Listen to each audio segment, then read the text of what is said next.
అతను పుట్టకుండా ఉంటే ఈ మాట ఊహించడానికే కష్టం. జాతి యావత్తు అసమానతలతో నిండిపోయేది.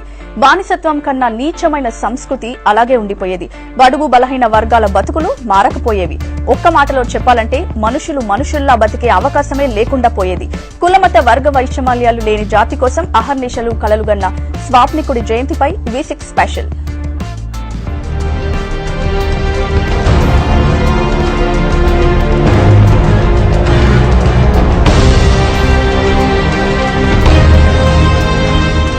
చదువుకోవాలంటే కులం అడ్డు వచ్చింది.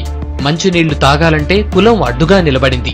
పనులు చేసే చోట, దండం పెట్టుకునే చోట, అన్ని చోట్ల కులమే. అన్నింట్లోనూ కులమే. కుల పిశాచి యాక్టివ్ గా ఉన్న కాలంలో 1891 ఏప్రిల్ 14న తక్కువ కులంగా ముద్రపడ్డ మహర్ కులంలో పుట్టారు అంబేద్కర్. మిగతా వాళ్లలాగానే అంబేద్కర్ కు కూడా చిన్నతనం నుంచి కులమే ఓ భూతంలా అడ్డుపడింది.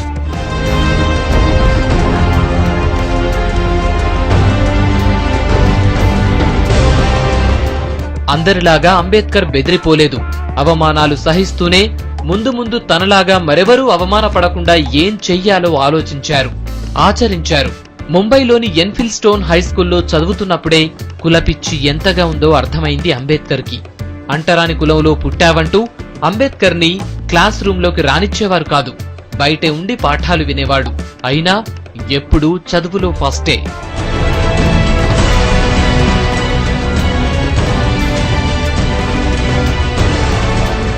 చిన్న వయస్సులోనే రమాబాయితో అంబేద్కర్ కు పెళ్లైంది.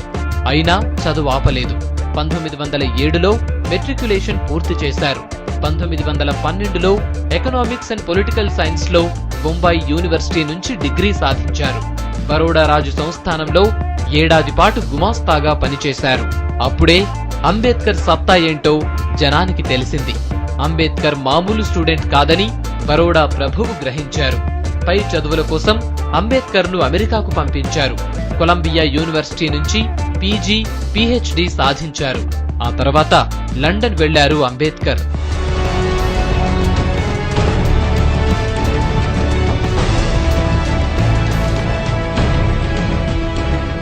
లండన్ స్కూల్ ఆఫ్ ఎకనామిక్స్ లో చేరిన అంబేద్కర్ మధ్యలోనే 1917లో ఇండియాకు తిరిగి వచ్చేశారు. ఇండియా వచ్చినా కూడా చదువుపైనే ధ్యాస. ఆ తర్వాత కొల్లాపూర్ సంస్థాన్ సాహు మహారాజ్ సహకారంతో తిరిగి లండన్ వెళ్లారు. 1921, 1923లో 2 డాక్టరేట్లు సాధించారు. ఒక వ్యక్తి 4 పీహెచ్డీ డాక్టరేట్లు సాధించిన ఘనత కేవలం అంబేద్కర్దే.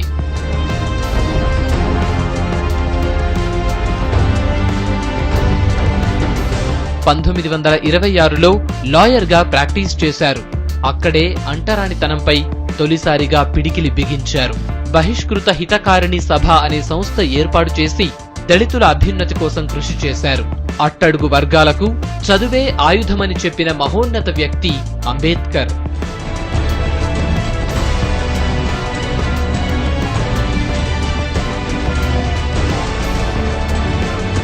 అంటరాని కులస్తులుగా ముద్రపడ్డ వాళ్లని ఊళ్ళోకి తీసుకెళ్లారు. వాళ్ల మీద ఉన్న బ్యాన్ను ఎదిరించి చెరువులో మంచినీళ్లు తాగేలా చేశారు. ఇలా కులం జులుం మీద తిరగబడ్డారు అంబేద్కర్. 1936లో ఇండిపెండెంట్ లేబర్ పార్టీ పెట్టి ముంబై సెంట్రల్ లెజిస్లేటివ్ అసెంబ్లీకి పోటీ చేశారు. ఆ తర్వాత కాంగ్రెస్ పార్టీలో చేరి దళితుల వాయిస్ గా మారారు. తక్కువ కులస్తులుగా ముద్రపడ్డ వాళ్లకు ప్రత్యేక నియోజకవర్గాలు కావాలని పట్టుబట్టారు.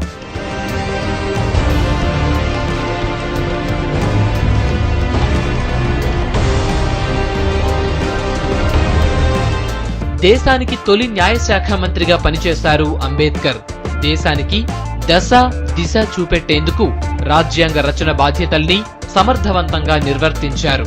భారత రాజ్యాంగం ఇంత సమగ్రంగా ఉందంటే దానికి అంబేద్కర్ తెలివితేటలే కారణం.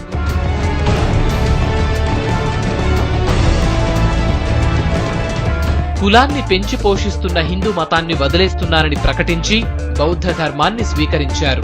అణగారిన వర్గాల అభ్యున్నతే లక్ష్యంగా జీవితాంతం పోరాటం చేసిన బాబాసాహెబ్ 1956 డిసెంబర్ 6న చనిపోయారు. ఆయన లేకున్నా ఆయన నింపిన చైతన్యం కోట్లాది మందిలో ప్రవహిస్తూనే ఉంది. చివరిగా అంబేద్కర్ చెప్పిన ఒక సూక్తి అందరికీ స్ఫూర్తిదాయకంగా నిలిచింది. నేను తీసుకెళ్తున్న చైతన్య రథాన్ని వీలైతే ముందుకు తీసుకెళ్ళండి. అలా చెయ్యలేనప్పుడు దాన్ని అక్కడే వదిలేయండి. అంతేకాని వెనక్కి తీసుకుపోవద్దన్నారు బాబాసాహెబ్.